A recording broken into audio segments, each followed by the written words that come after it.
Hey everyone, Mike here, and today we're going to talk about the Asus Transformer book TX300.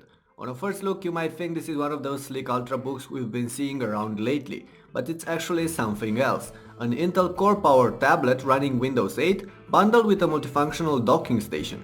So in other words, it's a hybrid that you can use both as a tablet and as a laptop. But is it any good? Well, that you'll find out by the end of this video. We'll start off with the design. The Transformer book borrows much of its aesthetics from the Asus ZenBook line. The tablet itself is a slab of glass and metal with aluminum covering its rear. However, this isn't the slate you've been used to lately. First of all, it's massive, as it offers a 13.3-inch screen and a thick bezel.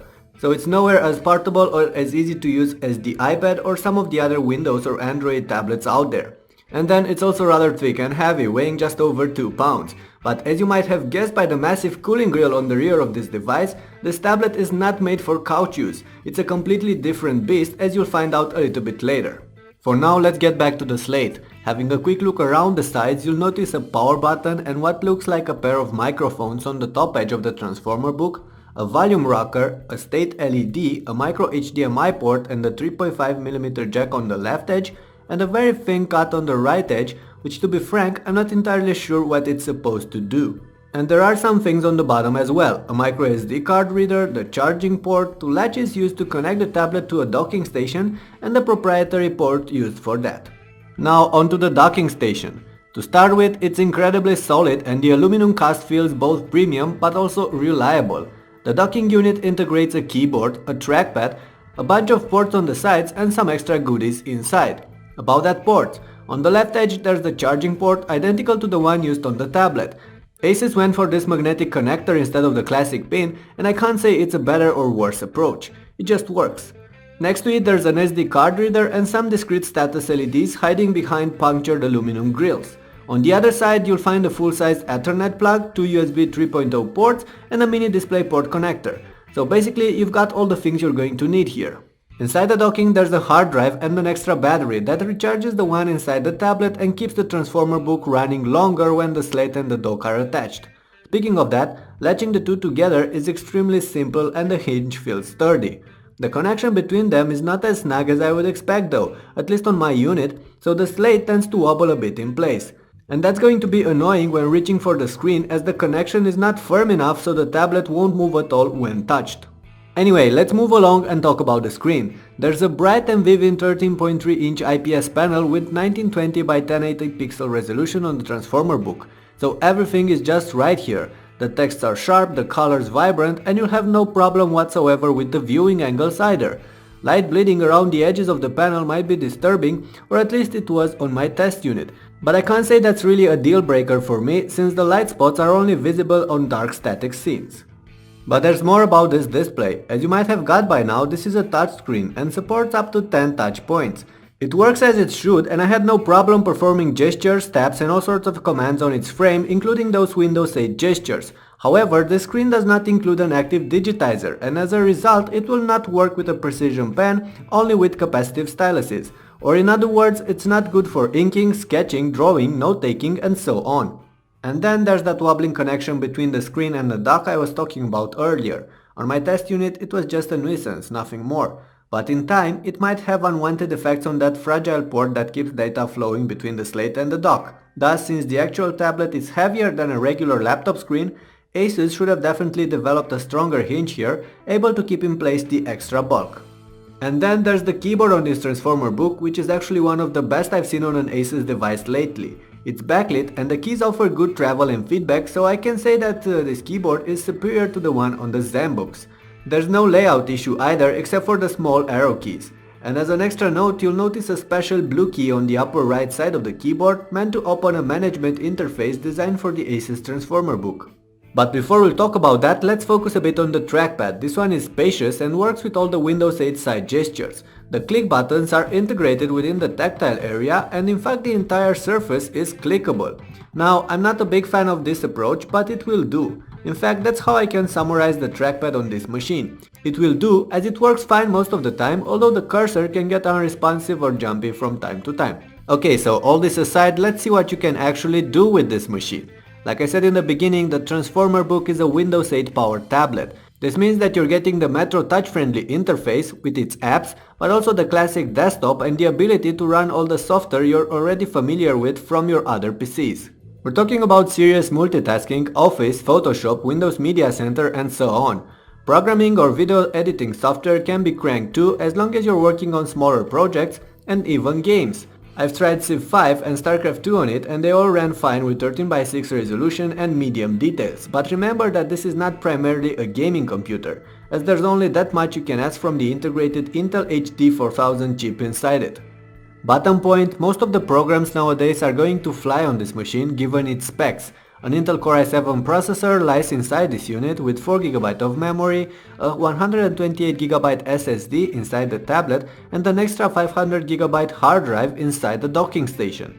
But you can find more about the specs and some benchmark results I've got for the Transformer book in the written review at ultrabookreview.com. There's a link towards it in the description under this video. Anyway, the processor, the memory and the SSD are all inside the tablet. Thus the Slate is a standalone computer of its own that can handle pretty much all the things a regular laptop can. When having it attached to the docking station, you get the extra ports and you can access the regular hard drive where you can store most of your content.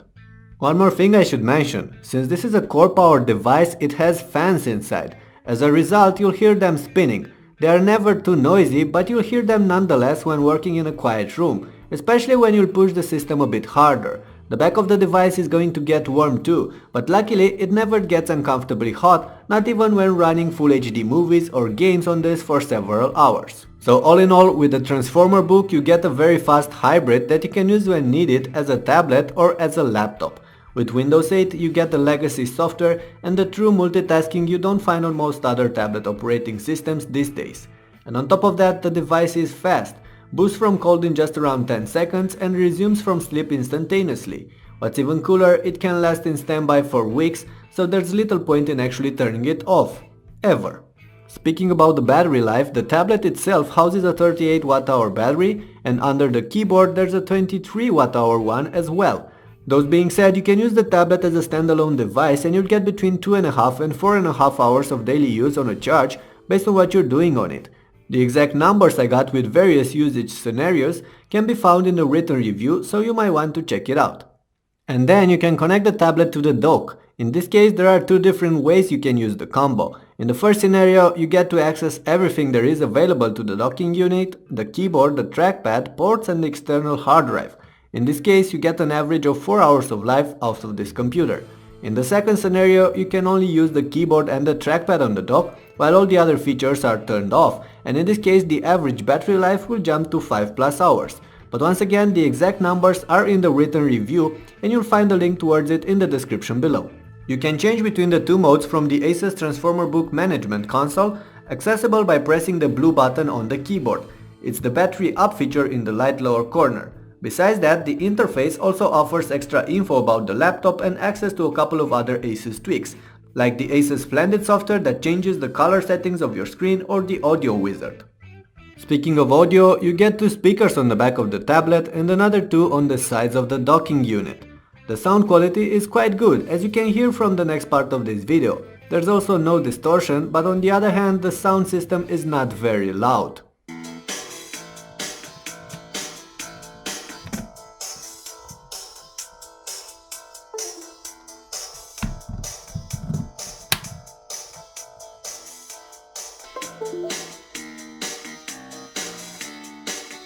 And there are some extra details I should mention about this laptop, like the decent camera, the reliable connectivity options and others, but more about those in that written review. Anyway, as we draw closer to the end of our review, I believe some of you might find the Transformer book as the next step for laptops. You get all the power and the features of a laptop, but you also get to detach the, let's call it, screen and end up with a tablet you can carry around for your presentations or even for everyday content consumption. Although, since this is a large and heavy slate, it's not really the ideal couch body, but it works nonetheless. On the other hand, the Transformer book is one of the several hybrid designs out there right now. The Asus Tai Chi, the Lenovo IdeaPad Yoga and Helix, the Sony Vaio Duo 11 are a bunch of other interesting ones you should check out. And while there are plenty of things to like about this Transformer book, there are still a couple that you might not. For some of you, the lack of a digitizer might be a deal breaker, the lack of wide-eye, or the light bleeding on the screen. For me, it's the wobbly connection between the tablet and the dock that kind of spells trouble down the line, although this might well be an issue with my sample and not a general problem. And then there's of course the OS and all the annoying incompatibilities between the Metro and the desktop Windows interfaces that will for sure annoy those coming from Windows 7, but that's a different story. In the end, it's up to you to take all the things in this video and the extras in the written review and decide if the Asus Transformer Book TX300 is the right choice for you. Since it costs 1300 euros and up, you should really give it a proper thinking before buying it. But on the other hand, it is in short supplies all around the world, so there's probably no haste anyway. With that in mind, it's time to draw this review to a halt. If you have any questions about the Transformer book, just leave them below and I'll be there to reply. If you don't, thank you for watching this clip and make sure to leave a thumbs up if you liked it and subscribe to the channel for future updates. I'll see you in the next one.